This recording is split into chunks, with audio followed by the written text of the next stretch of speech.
Bismillahirrahmanirrahim. Kudus al-ilahul wahid, demi nama Bapa, Putra dan Rohul Kudus ketiganya yang esa. Shalom sahabat yang dikasih oleh Tuhan, berjumpa kembali dengan saya di channel ini. Terima kasih buat teman-teman yang selalu setia mendukung perkembangan channel ini dengan cara subscribe, like, komen, dan share. Tuhan memberkati kita. Mari kita cerdaskan kembali orang-orang yang bersumbu pendek, yang merasa dirinya paling benar dan paling hebat ketika mengandalkan mayoritas. Kita lihat dulu komentar berikut. Kita lihat apa yang mereka tanggapi, baru kita berikan beberapa tanggapan di belakang. Jangan skip, semoga mendapatkan ilmu yang baik demi bangsa ini, demi keberagaman. Ini dia videonya. Pelajarannya tentang kesederhanaan, tentang kerendahan hati dan kepercayaannya terhadap Indonesia, sehingga mau membuka kaca mobilnya sebagai simbol bahwa Paus merasa aman dan nyaman di Indonesia. Paus ke Indonesia, ya gak masalah, itu kan urusan umat Katolik. Tapi Paus mau ke Masjid Istiqlal, itu cukup problematik. Bukan masalah orang non-muslim untuk masuk ke masjid itu tidak boleh. Secara syariat itu boleh-boleh aja. Yang problematik itu ketika Paus mengisi ceramah di dalam Masjid Istiqlal, yang dimana isi ceramah tersebut menjelaskan kerukunan antar umat agama dan bisa disinyalir menuju kepada paham sinkretisme. Dalam paham sinkretisme tersebut, umat Islam dinyatakan juga masuk surga dalam versi mereka. Buktinya apa? Anda bisa lihat di Konsili Vatikan II, di sana dijelaskan ini. Nah, bahayanya itu apa? Bakal mengganggu atau merusak akidah umat Islam, yang dimana pemahaman tersebut bakal mencampur adukkan kegiatan beragama antara Islam dan mereka. Di Al-Quran kan udah bilang itu, di dalil, bahwa wala talbisul haqqa bil batil. Kita tidak bisa mencampurkan hak dengan kebatilan, yang dimana paham-paham sinkretisme itu mencampur adukkan liturgi keagamaan. Saya jelasin lagi di sini bahwa Paus datang ke Indonesia, ya gak apa-apa cuy. Malah masuk ke masjid, ya monggo silahkan, gak apa-apa juga. Yang gak boleh itu ceramah di dalam masjid. Sekali lagi, untuk Paus yang mau bicara di hadapan kita di Istiqlal itu harus diblok, dan yang paling bagus sebetulnya Paus itu diminta atau segera dideportasi untuk segera pulang, karena Anda tidak cocok untuk menimbulkan kerukunan. Justru kedatangan Anda menimbulkan keresahan. Kok ada ya tokoh agama modelan begini? Bukannya senang sama kedatangan Paus Fransiskus yang membawa semangat toleransi, dia malah sebel. Namanya Ustadz Alfian Tanjung. Pernyataan ini dia sampaikan di YouTube channel pribadinya pada 4 September lalu. Dengan arogannya, Alfian menyerukan Paus seharusnya nggak memberi ceramah di Masjid Istiqlal. Alfian bahkan bilang Paus seharusnya diblok dan dideportasi. Menurutnya, Paus harus segera pulang karena kehadirannya nggak melahirkan kerukunan, tapi keresahan.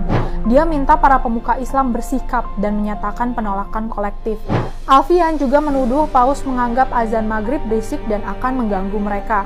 Kurang ajar lu di kampung orang, ujar Alfian dengan arogan. Nggak tahu diri, katanya lagi. Ternyata ada lagi nih pernyataan kontroversial si Alfian soal kedatangan Paus. Dia menuduh kedatangan Paus ke Indonesia bertujuan melakukan kristenisasi. Menurut dia, sejak lama Indonesia memang akan dikristenkan. Kedatangan Paus saat ini adalah bagian dari rencana besar itu.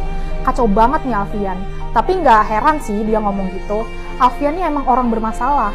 Tahun 2018 lalu dia dipenjara karena menuduh orang-orang dekat Jokowi sebagai komunis. Dia bahkan menuduh pihak Istana Kepresidenan kerap menggelar rapat soal PKI setiap pukul 8 malam. Alfian juga pernah nuduh organisasi pemuda NU GP Ansor terafiliasi dengan PKI. Parahnya, dia pernah minta agar organisasi terlarang HTI dipulihkan, plus khilafah ditegakkan kalau Anies Baswedan jadi presiden. Ya gitu deh rekam jejak Alfian. Yuk beragama dengan akal sehat. Tentang Ustadz Alfian Tanjung yang ingin mendeportasi kedatangan Paus Fransiskus. Oke, dunia media sosial dihebohkan oleh pernyataan kontroversial dari Ustadz Alfian Tanjung, seorang penceramah dan aktivis Islam di Indonesia yang dikenal dengan sikapnya yang tegas dan juga vokal terhadap isu-isu yang dianggap merugikan umat Islam. Dalam sebuah video, Ustadz Alfian Tanjung membuat pernyataan yang mengejutkan banyak pihak. Ia memprovokasi agar Paus Fransiskus, pemimpin tertinggi gereja Katolik, dideportasi dari Indonesia. Nah, pernyataan ini menuai reaksi keras dari berbagai berbagai kalangan, baik dari masyarakat umum, tokoh agama, maupun pengamat politik. Banyak yang menganggap bahwa pernyataan tersebut tidak hanya berlebihan, tetapi juga tidak berdasar dan dapat memicu konflik antar umat beragama.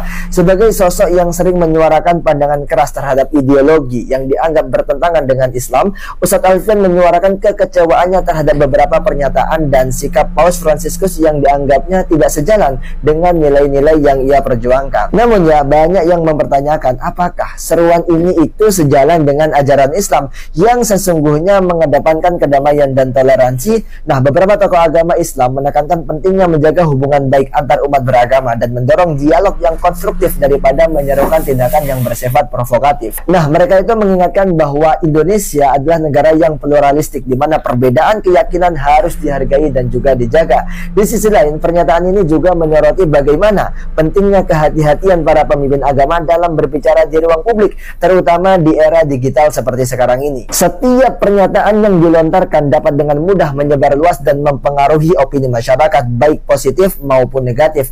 Oleh karenanya, mari kita tetap jaga persatuan dan juga tetap menghargai perbedaan serta saling menghormati. Opini dan pendapat saya, perspektif pandangan saya terhadap kedatangan Paus ke Indonesia. Pertama, kawan-kawan, pada prinsipnya kita tidak dilarang bermuamalah, berhubungan, berinteraksi sosial dengan siapapun, termasuk juga berinteraksi, beramah tamah dengan orang di luar kaum muslimin. Islam dan agama yang mengajarkan sikap inklusif, ya, tidak eksklusif, tapi kita terbuka pikiran, terbuka untuk memperluas wawasan dan jaringan sosial kita kepada siapapun. Dan Nabi SAW sebagai kepala negara di Madinah waktu itu, Nabi kita Muhammad SAW menerima banyak tamu dari berbagai daerah, dari berbagai negara di luar Arab, dari berbagai agama. Dan Nabi SAW menerima tamu itu dengan sangat-sangat baik, walaupun berbeda keyakinan. Karena dalam ajaran Islam, tamu itu diperlakukan secara baik. Ya, Rasulullah SAW bersabda, "Man kana yu'minu billahi wal yaumil akhir falyukrim dhaifahu." Siapa yang beriman kepada Allah dan hari akhir, maka muliakanlah tamunya. Kemudian Nabi SAW juga menghormati pemuka-pemuka agama di luar Islam. Contoh ya, ketika Nabi berkirim surat kepada Raja Romawi, yaitu Herakl atau Heraklius, Nabi menuliskan tuh di suratnya itu, dari Muhammad kepada pembesar Romawi, min Muhammad Rasulullah SAW ila Azimir Rum. Dari Muhammad, surat ini disampaikan kepada Azimir Rum. Yaitu Nabi mengatakan, memanggil Raja Romawi disebut Azim. Artinya kita tidak terlarang melanjutkan alqab, melanjutkan gelar-gelar yang mulia atau gelar-gelar yang baik bagi tokoh-tokoh masyarakat agama tertentu tidak menjadi persoalan. Apa yang kita menghormati, apa yang orang hormati, kita menghargai tokoh, di mana tokoh itu di kalangan mereka juga dihormati, maka kita juga menghormati. Itu juga Nabi SAW bekerja sama atau meminta bantuan di saat orang-orang muslimin, sahabat di Mekah ketika itu tertindas. Dan Nabi SAW percaya dengan seorang Raja Habasyah atau Raja Habasyi bernama An-Najasyi untuk memberikan suaka, karena Nabi memiliki pandangan bahwasanya Raja Najasyi yang waktu itu beragama Nasrani adalah raja yang adil dan bijaksana. Maka Nabi SAW mengirimkan beberapa orang sahabat untuk mendapatkan perlindungan dan suaka di situ. Artinya tidak ada persoalan berhubungan baik dengan tokoh-tokoh agama di luar Islam sebenarnya dalam pandangan Islam. Cuman saya punya pandangan tambahan ya, untuk poin kedua ini, bahwasanya ketika kita tahu Sri Paus datang ke Indonesia, yang menyambut itu adalah atas nama pemerintah Indonesia, tokoh-tokoh agama yang terkait silahkan sambut dengan baik dan muliakan, dan jadikan itu momentum untuk menyampaikan aspirasi dan sikap kita sebagai warga Indonesia, sebagai muslimin Indonesia, bahwasanya kita anti yang namanya gerakan terorisme. Kita menyayangkan adanya Islamofobia di Barat. Mudah-mudahan Paus bisa menjembatani atau menyampaikan aspirasi kita ini agar ketakutan orang-orang Barat terhadap Islam itu semakin reda, semakin hilang. Ya, kita sampaikan itu keinginan kita dan tujuan kita. Yang kedua, kita sebagai Muslim punya sikap yang tegas. Kita sampaikan kepada beliau bahwasanya kita kaum Muslimin di Indonesia budaya ketimurannya sangat anti namanya LGBT. Itu harus ditegaskan agar kedatangan beliau tidak diboncengi oleh kepentingan-kepentingan orang-orang yang pro terhadap LGBT. Kita sampaikan di sini bukan tempatnya untuk mengkampanyekan yang namanya penyimpangan seksual, lesbian, homo, biseksual, transgender, dan lain-lain sebagainya. Kita harus punya sikap. Yang ketiga, kita sampaikan bahwasanya sangat disayangkan di Indonesia ada hukum dilarang menyebarkan agama kepada orang yang sudah beragama, bahkan dilarang apalagi memaksakan agama. Dan faktanya di Indonesia ada gerakan-gerakan kristenisasi dan lain sebagainya. Itu disampaikan agar ke depan ada perubahan yang lebih baik. Kemudian poin yang ketiga yang ingin saya sampaikan, kita sebagai muslim yang bukan pemerintah, bukan tokoh masyarakat, bukan siapa-siapa yang langsung terjun di acara penyambutan itu juga tidak usah berlebihan dalam menyambut kedatangan beliau. Sampai bahkan ikut misa atau masuk ke gereja, di mana memasuki rumah ibadah di luar agama kita Islam itu hal yang terlarang, terutama ketika orang tersebut melakukan ibadah. Ya. Sebagian mazhab membolehkan dengan beberapa syarat. Ya, seperti mazhab Syafi'i membolehkan kalau kita diizinkan masuk. Jadi nggak boleh sembarang kita hargai rumah ibadah orang lain. Kalau ada izin boleh. Kemudian tidak ada ibadah di situ. Kemudian yang ketiga, kita memiliki keperluan, ya, ada hajat sekali di situ. Bahkan dalam mazhab Abu Hanifah itu hukumnya makruh yang hampir haram ketika kita masuki rumah ibadah selain rumah ibadah umat Islam. Jangan sampai ya ada di antara kita yang begitu saking antusiasnya sehingga ketika paus datang masuk juga ke gereja, bahkan nangis di gereja. Sementara di masjid nggak nangis, di sholat nggak nangis. Ya. Paus datang kita sangat hormati beliau, tetapi ketika Pak Ustadz datang kita nggak ikut pengajiannya, tidak menghormati ulama kita sendiri umat Islam. Jadi di sini ada istilahnya introspeksi buat kita sebagai umat Islam. Poin yang keempat itu betapa kita bisa belajar dari umat Katolik. Mereka punya pemimpin khusus bagi agama mereka, sedangkan disayangkan umat Islam yang jumlahnya 2 miliar lebih, kita tidak punya satu pucuk pimpinan. Mungkin itu bisa jadi bahan renungan buat kita. Ini pandangan saya mengenai peristiwa atau kedatangan beliau. Semoga perjalanan beliau selamat dan beliau mendapatkan perlindungan dan hal-hal yang positif dari Indonesia, balik selamat ke Vatikan. Paus tiba di Indonesia dengan pesawat biasa, sementara anak presiden Indonesia itu lagi punya problem dengan penggunaan pesawat jet pribadi kan. Paus tiba dalam kesederhanaan, dan kita di negeri ini sedang ada masalah dengan pameran kemewahan. Pamerkanlah kemurahan hatimu, pamerkanlah kemanusiaan yang adil dan beradab, keadilan sosial. Bukan pamerkan sesuatu yang sifatnya kemewahan atau hendak menemukan diri di dalam wilayah hedonisme. Boleh aja, tetapi karena situasi ekonomi kita atau situasi moral dan situasi kebudayaan kita ada dalam kemelaratan, maka kontras itu sebetulnya berbahaya secara moral dan bisa berakibat ketegangan secara sosial. Dua sosok ini sama-sama menarik perhatian saat jam tangan mereka disorot.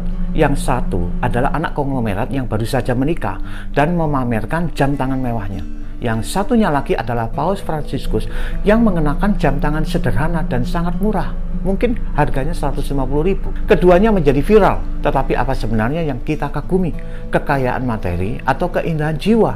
Alkitab mengajarkan bahwa kemuliaan sejati tidak terletak pada apa yang kita miliki, melainkan pada siapa kita.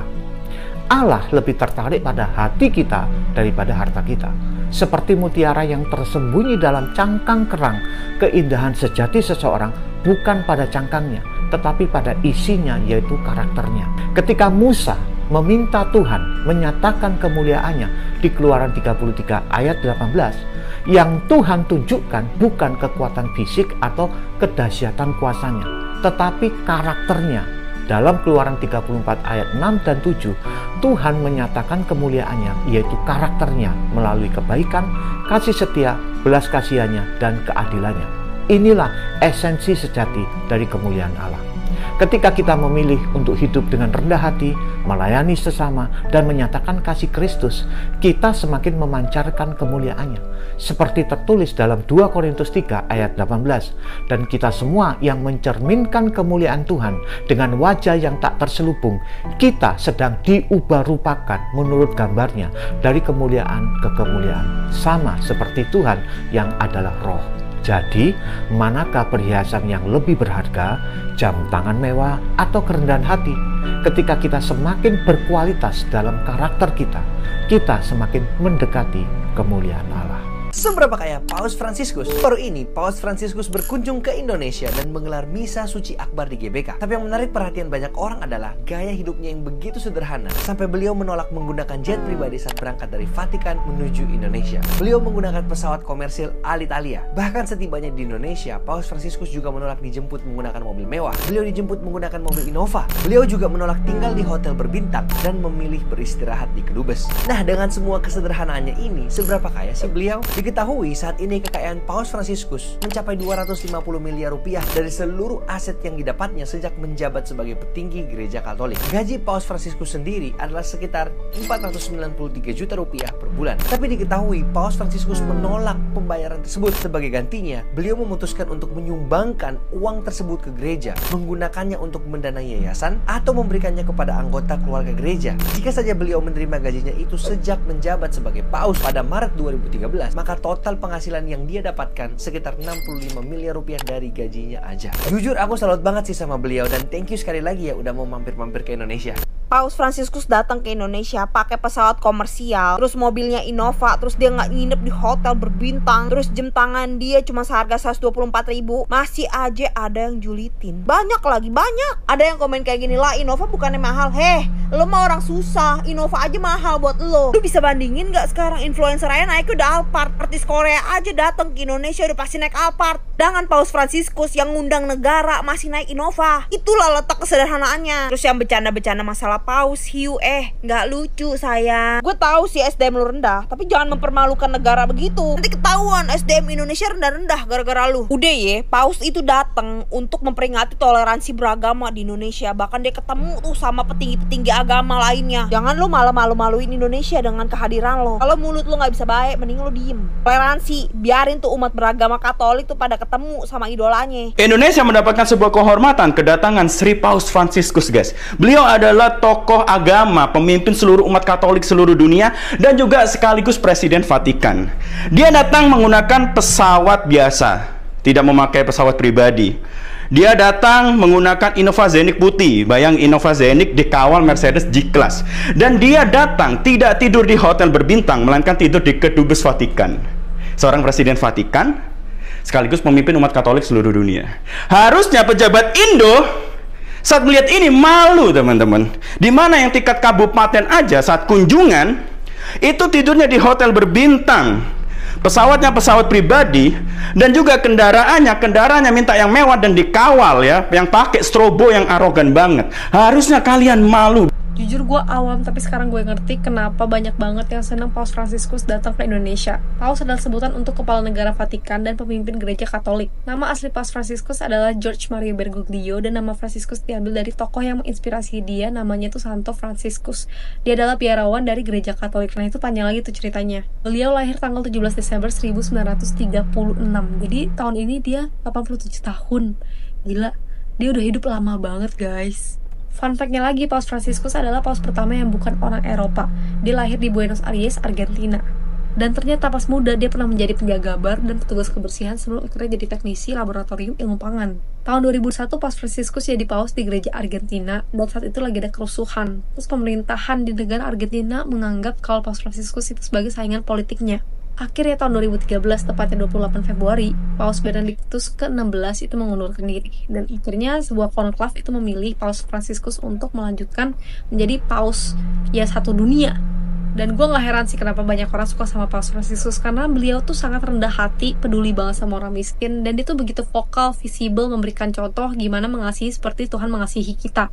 Terus juga beliau sangat menyuarakan kayak toleransi antar agama. Ya lu bisa lihat aja sendiri, dia datang ke Indonesia dengan mobil yang biasa aja, hotel juga yang biasa aja.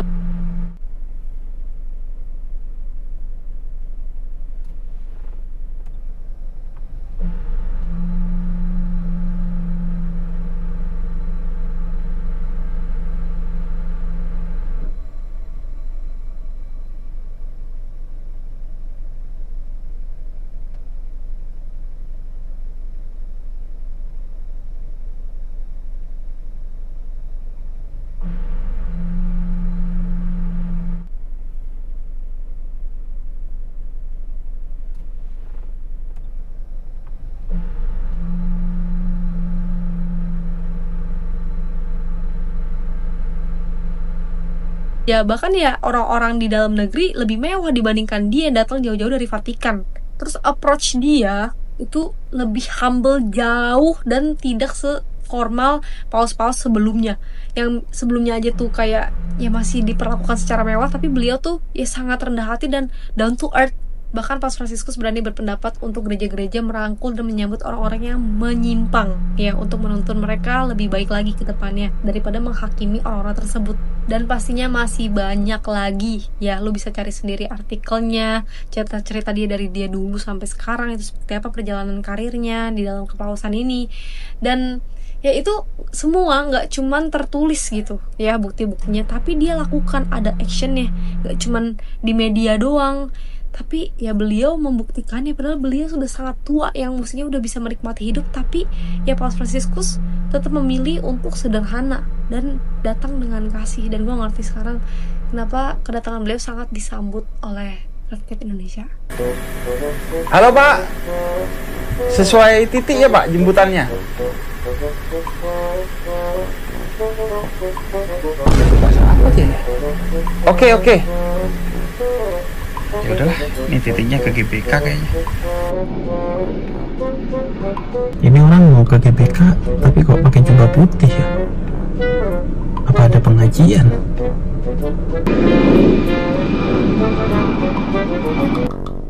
Pope Fransiskus, welcome. I'm sorry. Oke. Bismillah. Oke, Pope, you are welcome. Be careful.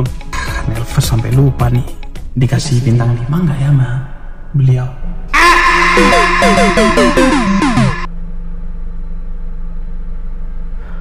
Baik teman-teman yang dikasih oleh Tuhan, kita sudah mendengarkan ya, teman-teman sudah tahu berita itu viral ya, dengan kehadiran Paus Fransiskus ke Indonesia sebagai tamu negara. Harusnya hal itu dapat dihargai dengan baik. Dan terima kasih buat Indonesia yang memberikan waktu, yang memberikan kesempatan bagi Paus. Sebenarnya saya bukan penggemar Paus ya, saya bukan penggemar Paus juga gitu ya, tapi yang namanya kita berdiri berdasarkan banyak agama, menghormati dan lain sebagainya, ya wajar kita harus menghormati siapapun begitu. Tetapi yang anehnya adalah teman-teman, bagaimana orang-orang yang seperti Ustadz Alfian, ya ternyata dia pentolan ya, pentolan pendukung HTI. Bahkan dari keterangan tadi pernah ditangkap rupanya. Ya ampun, pantasan lah komentarnya itu begitu sinis, komentarnya itu begitu mengerikan, komentarnya itu begitu membuat kisru, menuduh kedatangan Paus itu membuat kegaduhan. Tetapi justru komentarnya itu bikin gaduh, bikin perasaan tidak damai begitu ya. Kok ada orang yang beragama seperti ini, komentarnya itu tidak berbobot ya. Ya saya bilang pantas lah. Kenapa pantas? Ya wong dia pendukung pentolan HTI IKO yang sudah dibubarkan oleh ormas yang di bangsa ini. Ya wajar dia tidak suka, wajar dia mengatakan sesuatu yang berlawanan dengan ideologinya dia gitu. Ideologinya dia. Ya kasihan, karena masih orang seperti ini berkeliaran ya. Memang HTI sudah dibubarkan begitu, tapi ideologi itu masih tertanam di otak-otak seperti Ustadz Alfian Tanjung ini gitu. Mungkin pemerintah harus segera ya membereskan orang seperti ini, karena ini bibit perpecahan, ini bibit kerusakan di tengah-tengah bangsa ini. Ya saya bilang kerusakan karena apa? Paus itu tamu negara, dan di Indonesia ini dihuni beragam agama. Kamu harus paham itu. Kalau Indonesia ini dihuni Islam tok, oke, terserahmu. Tapi karena Indonesia ini dihuni oleh beragam agama, tolerannya luar biasa, majemuknya luar biasa, kata-katamu itu melukai sebagai seorang ustadz yang menyandang gelar ustadz yang harus diteladani, tetapi justru memberikan pernyataan-pernyataan kegaduhan yang sama sekali tidak menghormati agama lain. Oke, yang lain-lainnya saya tidak terlalu bermasalahkan begitu ya. Kalau dia harus berkunjung ke Masjid Istiqlal gitu ya, atau memberikan ceramah di sana gitu, ya itu memang urusan pihak masjid begitu. Urusan pihak masjid ya. Kalau misalnya ini akhirnya membuka ruang untuk berdialog, ya yang sangat bagus. Tapi kalau kalian keberatan dengan dia berceramah atau menyampaikan kata-kata di Masjid Istiqlal yang notabene itu masjid Islam, saya tidak mengambil urusan, maksudnya itu urusan pihak dari pengurus masjid. Sampai di sini mestinya kalian paham begitu ya. Tapi yang disayangkan adalah orang ini, si Alfian ini bangga sekali, dia merasa apa ya, mayoritas lo gini ya. Terus lu mau apa? Kamu itu mau apa? Bangsa ini mau kamu buat menjadi negara Islam yang hanya bisa dikunjungi oleh orang-orang Islam atau yang berdiri cuma agama Islam, begitu? Sungguh sangat kanak-kanak cara berpikirmu. Ini berbahaya, ini berbahaya sekali. Ya ternyata dari keterangan tadi ya dia pernah dipenjara. Ya mungkin ideologinya belum beres begitu ya. Teman-teman, saya ngomong begini ya harus kita bereskan memang, karena saya lebih setuju bangsa ini aman, tentram, bersih dari ideologi cara berpikir yang sempit seperti mereka ini. Ya kasihan kalau masih ada orang-orang seperti ini di bangsa ini. Kasihan sekali. Semoga apa yang disampaikannya itu segera diresponi, karena itu bikin gaduh. Paus dipuji banyak orang datangnya. Dipuji dalam arti dia semangat, rendah hati, tidak pamer kekayaan dan lain sebagainya. Tapi justru orang ini membuat fitnahan bahwa Paus datang bikin gaduh. Kamu yang bikin gaduh, komentarmu begitu ya. Oke, teman-teman, lebih baik Indonesia aman, tentram, berbanyak agama, majemuk, terpelihara, lalu disingkirkanlah orang-orang seperti pemikiran-pemikiran yang dilakukan oleh Ustadz Alfian ini. Sangat disayangkan sekali. Tak perlu kepanasan, silakan Anda berpikir, karena bangsa ini butuh keselamatan, butuh kedamaian, dan dijauhkan dari orang-orang yang berpikir sempit seperti Ustadz Alfian ini. Oke teman-teman, sampai di sini video saya. Jangan lupa untuk mendukung dengan cara subscribe, like, komen, dan share. Sampai ketemu di video selanjutnya. Bye-bye.